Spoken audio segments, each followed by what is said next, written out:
Hallo julle, baie welkom by ons aanlyn diens. Ek is so skaam om vir julle te sê dat ek was besig om my stem op te warm en myself reg te kry want ek wou 'n bietjie die Here loof en prys. Nou as jy op 'n Sondagoggend al by ons was, dan weet jy, lofprysing is baie belangrik vir my. Ons mag nie sit nie, ons moet al die liedjies deurstaan. Jy hoef nie altyd te dans nie, maar die Here is so goed vir ons. Kom ek en jy sing en dans en kom ons stamp ons voete en ons prys net die Here vir alles wat hy doen vir jou en vir my. En ek moet sê, ek het nou nie gedink julle kyk al vir my nie, maar hier is ons nou weet julle, ek warm my stem op, want 'n lofprysing is 'n baie belangrike deel van ons as Christene se geloof. Die Here vra ons om te sing en om te prys en net uit ons harte uit vrylik vir hom te sing. En so ek weet nie van julle nie, maar ek hou van sing. Ek hou van sing in die shower, ek hou van sing in die kar.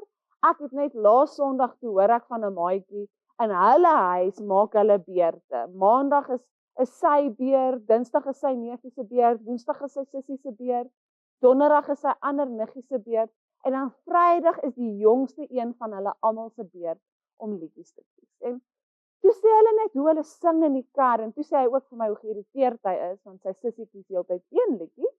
Maar dit is lekker om te sing en dit is lekker om te dans. Ek hou van sokkies saam met my man. Ons hou van 'n dansvloer. By die huis as ek alleen is, julle wil nie dan weet jy dink my opwarming van my stem klink erg.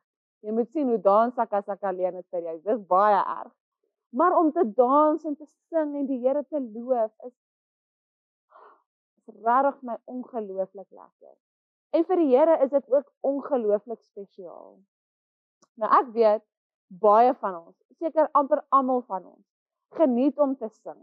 Maar partykeer voel ons dat lofprysing so swaar ding is. En dit is net omdat ek en jy verkeerd daarna kyk. Die Here wil hê ons moet daar kom en ons moet onsself geniet. Hy wil hê lofprysing, ons praise and worship moet lekker wees vir ons. En dit laat my dink aan 'n storie wat ek al gelees het in die Bybel en ek is seker julle het al van dit gehoor. So wat gebeur is Jesus stuur 2 van sy disippels stuur uit. En hy sê vir hulle gaan na die dorpie van Betfage. Daar gaan jy 'n donkie wat vasgemaak is kry en dan gaan haal daai donkie, maak hom los en as hulle vra wat soek hy, sê die Here het die donkie nodig. Dan gaan hulle die donkie vir jou gee. Hulle gee toe vir die Here die donkie en op die donkie ry Jesus toe. Nou jy moet verstaan, 'n donkie is 'n baie nederige dier. Dit is nou nie 'n fris perd nie, dit is 'n eenvoudige donkie. En Jesus, die koning van konings, ry toe op hierdie donkie in Jerusalem in. En toe hy by die afdraande kom, toe gebeur die volgende stuk wat ek vir julle wil lees. En ons lees dit in Lukas 19 vanaf vers 28 kan jy die storie kry, maar wat ek vir julle wil lees is vanaf vers 37.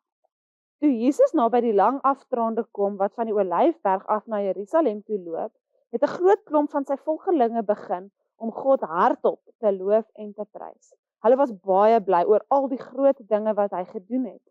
Hulle het Jesus soos 'n koning daar in Jerusalem verwelkom en hard uitgeroep: "Prys hom wat as koning in die naam van die Here kom. Nou seëvier God se hemelse vrede. Al die eer kom die Allerhoogste God toe." 'n Klompie fariseërs wat ook in die skare was baie geskok oor hierdie woorde.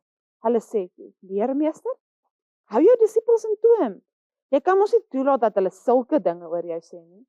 Jesus antwoord: "En waarom nie? As hulle sou stil bly, sou die klippe hier langs die pad dieselfde oor my uitroep." Dit is hoe mooi en groot en spesiaal lofprysing vir die Here is. As ons as disippels, as ons as volgelinge van Jesus dit nie gaan doen nie, dan kan die klippe dit uitskree. Die klippe selfs sal die Here aanbid. Nou ek en jy, ons moet ons lofprysing op 'n Sondagoggend net verskriklik geniet. En selfs gedurende die week. Lofprysing is so 'n belangrike deel van ons geloof, omdat dit God groter maak as enigiets waardeur ek en jy gaan. En dit herinner ons dat God is daar vir ons. En by hom kan ons vry wees. Ons kan eerlik wees. Ons kan die waarheid praat. So hierdie week, kies vir jou 'n paar dagies en maak tyd dat jy 'n bietjie hierdie week kan lofprys vir die Here. Doen dit in die kar op pad skool toe of as jy wakker word in die huis, sit dit op die TV, kliphard. Almal van julle kan lekker saam sing en dans. Sien julle volgende week. Bye.